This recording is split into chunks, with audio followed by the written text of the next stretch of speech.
انسان کی زندگی میں یہ ماہ مبارک آنا یہ اس کے لیے بہت بڑی نعمت ہے۔ ابن القیم رحمہ اللہ کہتے ہیں کہ لو قیل لأہل القبور تمنوا یوما من رمضان، کہ اگر جو وفات پا چکے ہیں اور جو قبروں میں ہیں، اگر انہیں کہا جائے نا کہ تم کوئی چیز کی خواہش کرو، طلب کرو، تم کیا چاہتے ہو، تو وہ ماہ مبارک کے رمضان المبارک کے ایک دن مل کر اس کی تمنا کریں گے۔ یہ کتنا فضیلت والا مہینہ ہے اور کتنا ہی رحمتوں والا مہینہ ہے۔ سیدنا طلحہ بن عبید اللہ رضی اللہ تعالی عنہ روایت کرتے ہیں کہ دو عرابی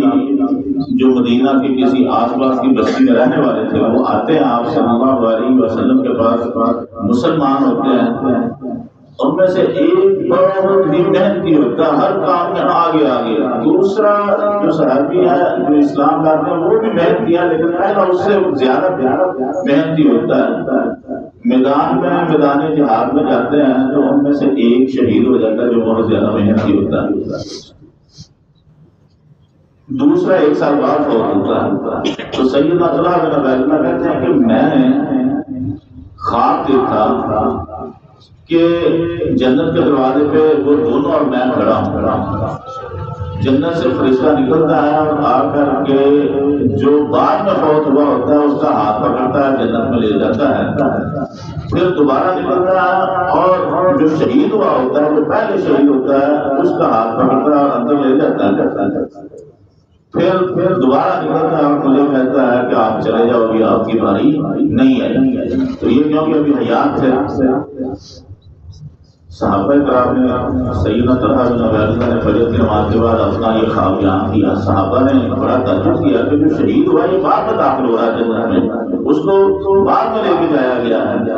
نبی کریم صلی اللہ علیہ وسلم کے پاس جب یہ بات پہنچی تو آپ صلی اللہ علیہ وسلم نے فرمایا علامات تعجب ہے، تم کس چیز پہ تعجب کر رہے ہو؟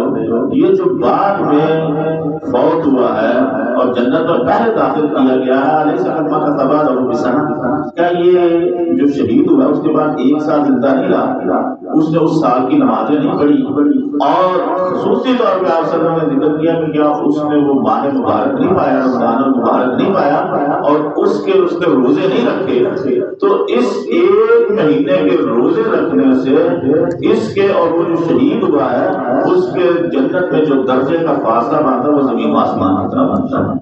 تو یہ کتنی انسان کی خوش قسمتی ہے کہ اللہ تعالیٰ اس کو یہ ماہ مبارک نصیب کرے۔ کتنے